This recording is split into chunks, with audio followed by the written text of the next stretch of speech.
Okay. Good morning or afternoon, depending on what time you're watching this video. I'm Linda Crowder from the Russell Specialty Books and Gifts Shop in Russell, Kansas. And we are a necessity operation, so we are open during the state shutdown, but we are open in a very limited fashion. So one of the things we are doing is we are doing author events virtually, and this is one of them. This is our third one that we have taped. And so I want to welcome Gayle Irwin. She is a wonderful author that I knew when I was living in Wyoming, and she has been gracious enough to actually come to Kansas before all of this shut down and do a book signing actually at the store. So we have a bit of a following for you here, great, Gayle. That's wonderful. Well, I know I enjoyed being with you, Linda, and I was really hoping to make another trip this summer, but anyway, who knows? Yeah, I don't think the tourist industry is going to do real well this summer. Yeah, and Wyoming, of course, really depends on that. So yeah, we're hoping that maybe things can pick up a little bit and we can all be a little unquarantined maybe later in the summer. And so, I love to travel. I love to go to book signings. So we will see. But anyway, at least people can see us through virtual. Yes, and Zoom has been really good for that. I will apologize though. Those of you who are familiar with the store know that this is not the background of the store because I'm not at the store right now. So we may have some dogs barking. I have a cat on the table with me here who might be photobombing during the taping, but that's actually very appropriate for this particular author interview, isn't it? It is, very much so. I shooed mine out of my home office so that we can do because I this. wanted to see how Jeremiah's doing. Jeremiah's doing wonderful, actually. Yeah. Today will probably be a lovely day for us to go for a walk because the snow has pretty much melted from our Easter snowstorm, and the sun is shining. And very, very briefly, softly, I will say, no wind. we have Which a is very little wind here in Kansas, but we didn't get snow. Yeah, we got a pretty hefty snowstorm on Easter. So yeah. Well, I remember getting 6 feet on Mother's Day one year when we were in Wyoming. So well, let's hope not for that. Yeah, My husband's ready to plant a garden. So talk to me just a little bit about what you do and what brought you into writing the books that you write. Well, for people who don't know me, I write inspirational pet stories for children and adults. I started, let's see, it's more than 10 years ago, so probably closer to 15 years ago now. My husband and I had a blind dog, and her name was Sage, and she just really inspired me to try to encourage children when they have an obstacle in life, something that maybe could be traumatic or just even upsetting, that they could face that challenge by learning about Sage and how she faced her blindness with courage and perseverance. So I basically started off writing children's books and from basically the lessons that we can learn from pets, whether they be dogs or cats. I see a kitty tail right there. Yeah, that's Eva. Oh, my Siamese. She likes to check out what's going on the table. Yeah, no problem. But now anyway, she's rubbing that's her face on the back of the laptop. That's why it looks like I'm having an earthquake. Well, so Sage was the one who was my catalyst to start writing about lessons we learned from our pets. And that has grown. Sage passed away, sadly, from cancer in 2012, right before my first traditionally published book, which is a devotion called Walking in Trust. She passed away a few months before that came out. So that was kind of sad. I was looking forward to doing book signings with her. She often went with me. And anyway, from there, I grew into doing other kids' books. And I have, I think it's now about 7 children's books, maybe a little more. I've kind of lost count over the years.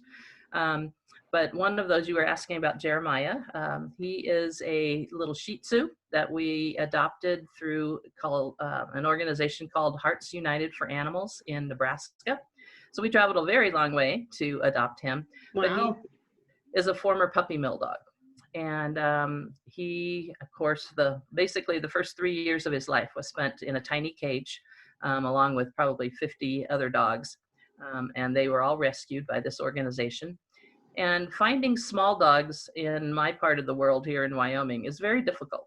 And I was a little, we all get older, and I was thinking ahead, do I want to be able to try to lift a 40 or 50-pound dog? Because that's what Springer Spaniels are.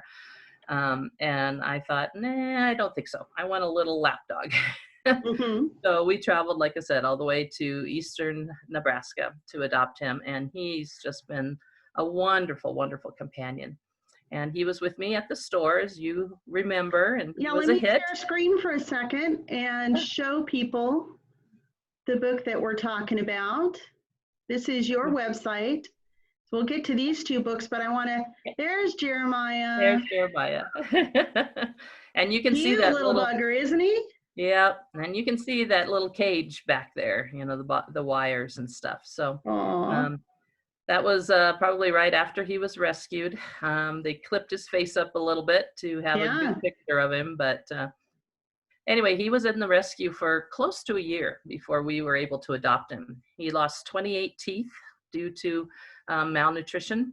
Wow. And has a little bump on the bridge of his nose from growth that they had to remove, and they were concerned that that would be cancer. So he wasn't available for adoption for a little while. How old is he? He is 8.5. He will be 9 in September. Aw.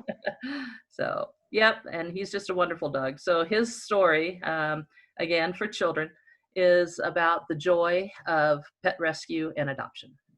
And I do have lots of these at the store for anybody who's interested in getting one, signed by the author, which we did before you got stuck in Wyoming. So let's talk about your Dog Named Mary series. You have 3 or 4 in this series? We have 3. Okay. Yeah. Yeah. A Kind Dog Named Mary is for young children, probably about 4 years old to 6 or 7, basically teaches about kindness. Mary was another Springer Spaniel we adopted after we lost Sage. And sadly, she died of cancer as well. Cancer in dogs especially is just so prevalent. I lost a dog to cancer myself. Yeah, yeah. Anyway, Mary was a therapy dog. We took her to some nursing homes. She went for school visits with me, lots of library visits. And so her kindness really shows forth, and that's a good thing to teach children. And then we also have a town dog named Mary visits a ranch. And so it teaches children what life is like on a ranch and the different types of animals found, both livestock and wildlife, and kind of how they can get along pretty well. The deer, the horses, all of that. We have a wonderful couple friend who owns a ranch north of Casper, one of my writing places. They have a guest house where I get to stay at and stuff. So anyway, there's Mary visiting the ranch and teaching the kids about the different animals there. And then this book, A Dog Named Mary Visits Yellowstone National Park. Yellowstone is about a 7-hour drive for us from Casper, one of my very favorite places. I actually used to live in West Yellowstone, Montana for a number of years. So it's very special in my heart, and we try to visit as often as we can. And so this book teaches kids what Yellowstone is in case they can never get there, or even if they have been there, it reminds them of the different animals and the geysers and all of the features of Yellowstone. And in each of my books, there's educational components in addition to the life lessons, whether it be appreciating nature or adoption. There are activities in those books at the back. So kids, whether they're on the road or in their home, they can do these different activities, including going outside and exploring where they live, whether it's a park or the neighborhood or some another like state park or something like that. In other words, you don't have to be in Yellowstone to be outdoors. There you go. Well, and right now we can't. So it's a good That's thing that true. they can just go outside in their own yard, or they can go to the parks Right. because parks are open except for the equipment. So that's a good Huh? thing. Yep, yep. And there's nature everywhere we go. Yes, there Even right is. outside of our windows. Like I'm looking at a squirrel tearing apart my bird feeder as we speak. So there's nature right there. There you Whether it, go. yeah, whether it's just the grass that grows or people have gardens, flower gardens. There's squirrels in the parks, sometimes squirrels in your yard, stuff like that. So nature is all around us. So you have a series of dog devotionals or devotionals for dog lovers. Those are very popular in the store, I have to say. What brings you from the dog rescue books to the devotionals? Well, I am a Christian. I have a strong faith. And once again, whether it's life lessons we learn or faith lessons we learn, but we learn all sorts of things from our dogs and cats too. And first book, my first Christian devotion book that was published was that Walking in Trust about Sage, my blind dog, because she could not see me. I cannot see God. So there's a lot of trust that has to be involved in our faith and obviously in my blind dog. And then I grew from there to creating Devotions for Dog Lovers 1, which is subtitled Pausing for Time with God. Oh, that's cute. AWS, pause. And then the second one is lessons learned from a blind dog and other dogs I know. No matter if it's my own pets or someone else's. In fact, one of those stories is about a homeless man I saw in Montana when I was visiting my parents one year. And he had his dog with him. And I thought, what loyalty, for both of them. The man was, even though he was homeless, he was taking care of his dog. And even though they were homeless together, the dog was loyal and devoted to him. And it just really touched my heart. So I just, talk about things like that. Whether, again, they can be life lessons or faith lessons, but loyalty, devotion, grace, faith, trust, all of that works into faith lessons as well.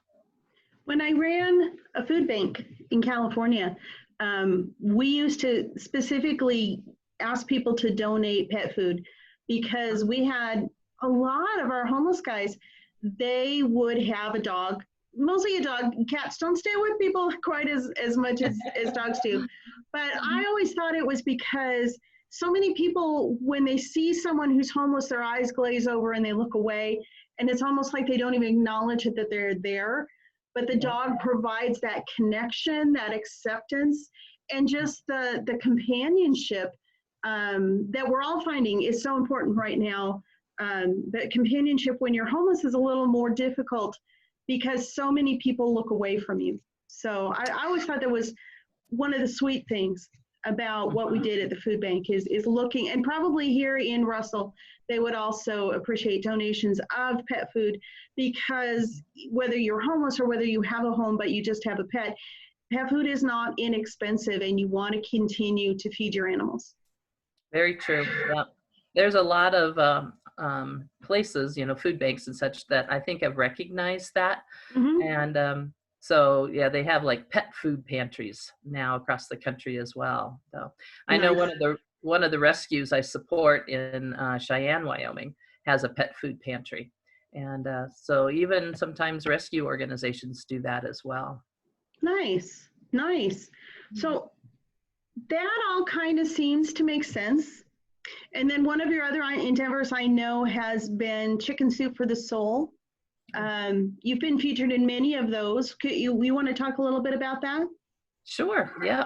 The very first Chicken Soup for the Soul book I was in was when Sage was still living. And I shared a story, and this is a true story because obviously Chicken Soup for the Soul is supposed to be true. And but it really happened, a very frightening thing. We lost her for 3 days in the woods. Oh, no. Yeah, very, very scary. It was a stupid thing that I did.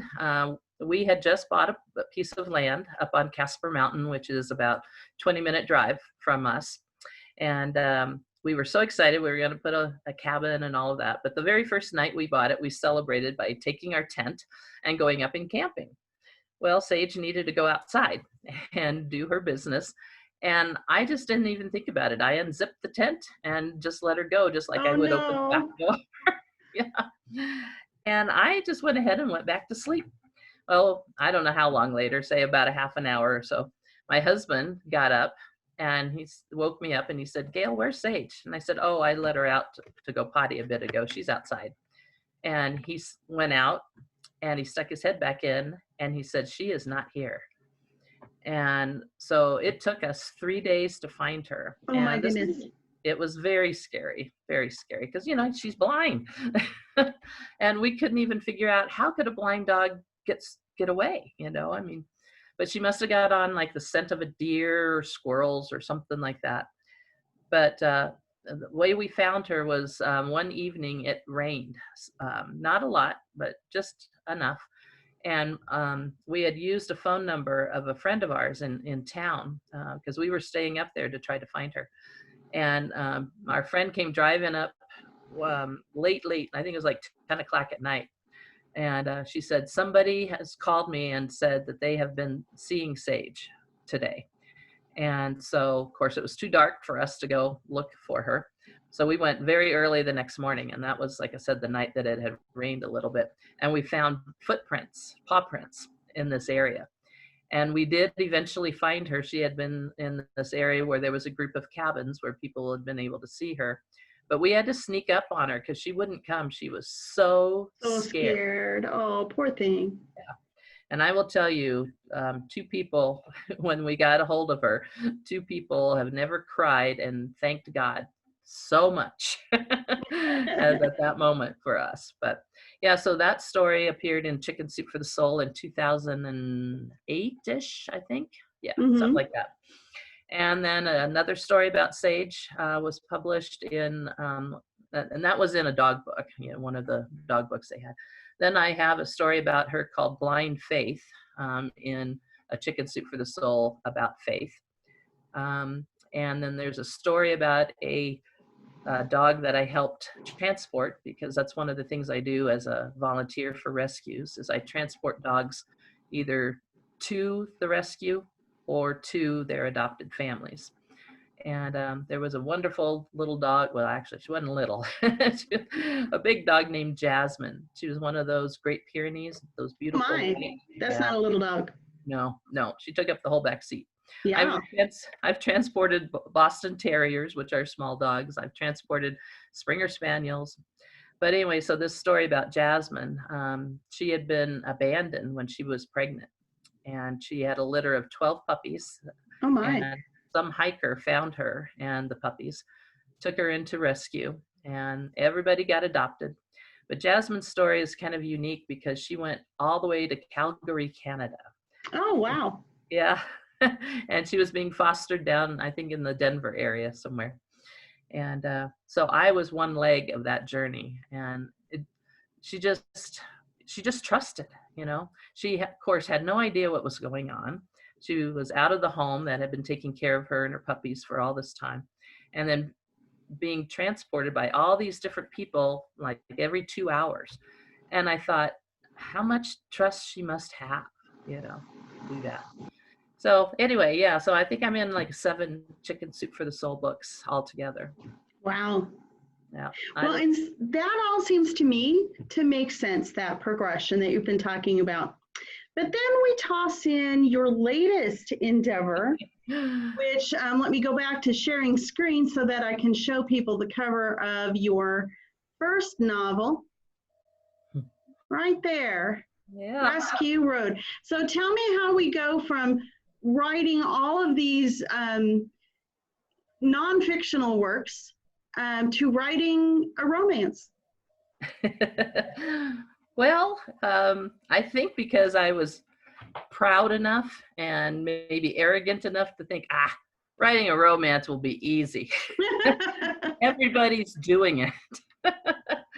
6 years later, yeah, it finally is produced. And it's not even what I really started with. I'm actually finishing the first one that I started 6 or 7 years ago, probably 7 by now. I was taking a writing class up at Casper College because I wanted to learn something new and different. And actually, I was working on another kids book that was actually more of a educational book. It's called Cody's Cabin, Life in a Pine Forest. And then I realized all of these other ladies, there was even a guy in the class, were mostly writing romance. And I thought, oh, posh, I could do that too. So after I finished the kids' book and I took another class from the same instructor, almost the same group of people in the class, the second class, I said, okay, I'm going to do what they're doing. And so I just decided to start it because people are saying, and were saying at that time, romance is popular. So okay, well, if it's popular, that means there's a lot of people writing it, so I could do that too. Well, start and stop. Needless to say, I didn't get it done in class. Yeah. And I don't know, when I decided to pick it back up again, I just still had this longing to share about rescue and adoption. That is just my passion, and it is so needed and vital in this world. So I decided to weave in the thoughts and the lessons about, again, the joy of rescue and adoption of animals. So that's how Rescue Road came about. my, Nice. my character's, she is a freelance writer. That's something I know a little bit about. And she is also a pet rescue, a little bit I know about too. So, and then he is an EMT, and they have a little romance, they have a little drama, there's a little intrigue, there's a little bit about both of them wanting the same ranch, and it's set in Montana, again, something I know. So I decided to basically write from what I know. And I think They say that's what you should do. I mean, my first mystery series is set in Casper, Wyoming, which is a place I was very familiar with. So. Mm-hmm. Yep. Well, I really enjoyed it, and I've decided to make it a series.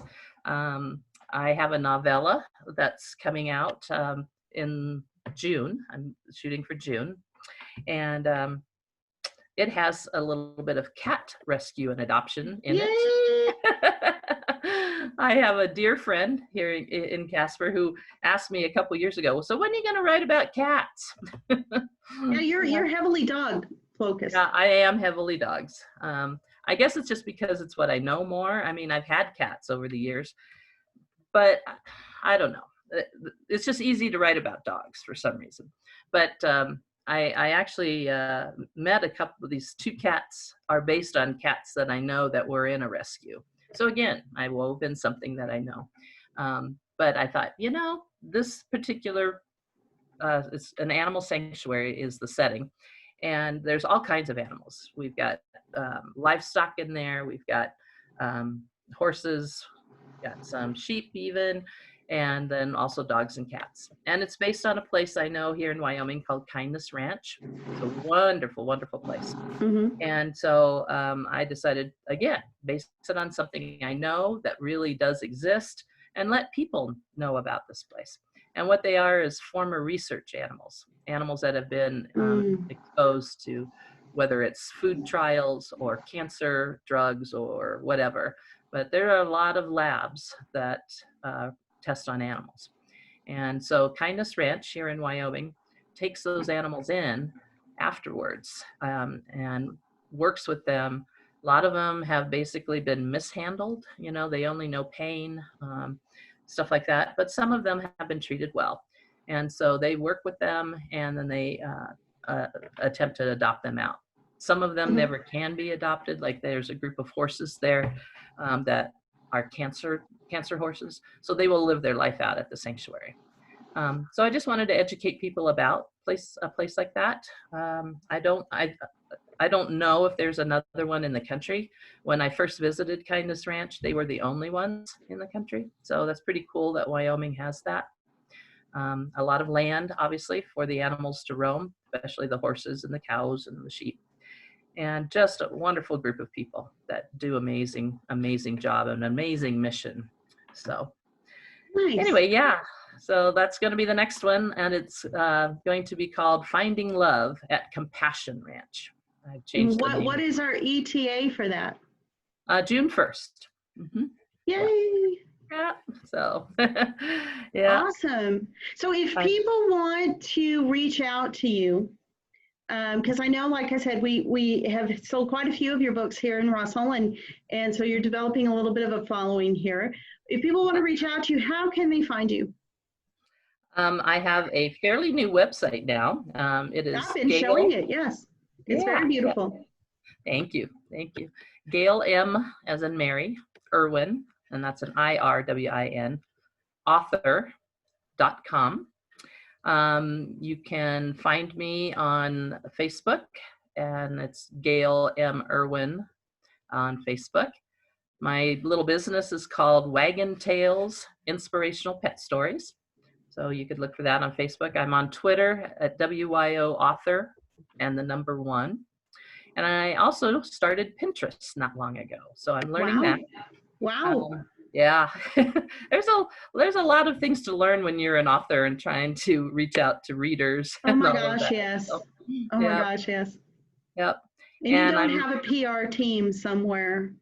Oh, right. Yeah, we are our own PR team, and we rely on others like you, Linda, to help us, reach new readers or connect with readers. So, and then if anyone wants to email me, my email address is the same as my website, the Gayle M. Irwin Author, but it's my first name, Gayle, Gayle, at GayleMIrwinAuthor.com. Now we will put the website with the video when we post it on the store's Facebook page, so that people can just click through. And I'm assuming there's a contact sheet on phones. They'll be able to do that without having to remember to scribble it all down really fast. Right. Yep. So what's next for you? You once you release this book, where are you going? Well, I'm supposed to go to Deadwood, South Dakota, the middle of June. Oh, good luck with that. Yeah. Well, South Dakota is not closed. So it's called Wild Deadwood Reads. It's a big book festival kind of thing. Mm-hmm. And there's myself and 3 other Casper authors that are planning to go. So we shall see. Even though South Dakota's not closed, whether it's, a good idea for us to go, we haven't canceled yet. We're gonna kind of just wait and see. It's still only April, so. I was gonna go to the Book Expo event over Memorial Day. Sorry, that's my clock. Oh. But and then they postponed it until July, and then they just canceled it.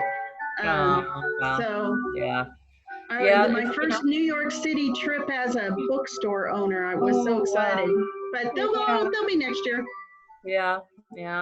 Well, and speaking of next year, Tucson, Arizona has a really big book festival every February, I believe it is. Mm-hmm. So I would love to try to do something like that. I don't know if that's possible, but if nothing else, maybe just go and explore and see and make connections. February in Tucson would be nice. Yeah, February in Tucson would be certainly nicer than February in Wyoming. Exactly. Well, the other thing I wanted to mention really quickly too, Linda, for everyone, is I'm looking to start another website specific for my romance series. And I'm just getting started with it, but I found this really cool giveaway that I can hand out to people when they sign up. And it's 5 budget-friendly ways to add spice and sauce to your romance at home. Oh my goodness. Without sex. Oh. I'm not saying everybody knows that. About that. No, not saying anything about that. But it's, things like, that we just kind of maybe take for granted or have until we've been sequestered. But anyway, it's just. I am predicting a baby boom 9 months from now. Yeah, a lot of people are. Yeah. But, for those of us in like my situation, we're a little older and, sometimes it's just fun to connect emotionally and just do fun little things like, the old-fashioned board games, for example, Monopoly, But things other than watching Netflix all the time. There's just other things that we can do with our significant other that are just, emotional connection, reconnection, and this is a good time to be doing that anyway. So anyway, I will when we post the video and I get that website up, I will put it on your store page so people can find out. Yeah. Awesome. And hopefully someday we will see you back in Kansas. I would love that. Yes. We, as you know, Linda, my husband has family on the East Coast and he has a sister who lives outside of Kansas City. So we try to make a trip down that way every, once in a while. If it's not once a year, hopefully twice a year. But once we get through this situation that we're all kind of in right now, travel is high priority for me. Absolutely. I think we'll all be just stir crazy by then. So, yeah. Yep. Thank you for joining us, Gayle. I really appreciate it. Thank you for watching the video, and tune in for another author virtual event. I try to post something every other Saturday, so keep an eye on the Facebook page. And thank you again. Thank you, Linda, very much. Appreciate it. And Bye. everybody take care out there.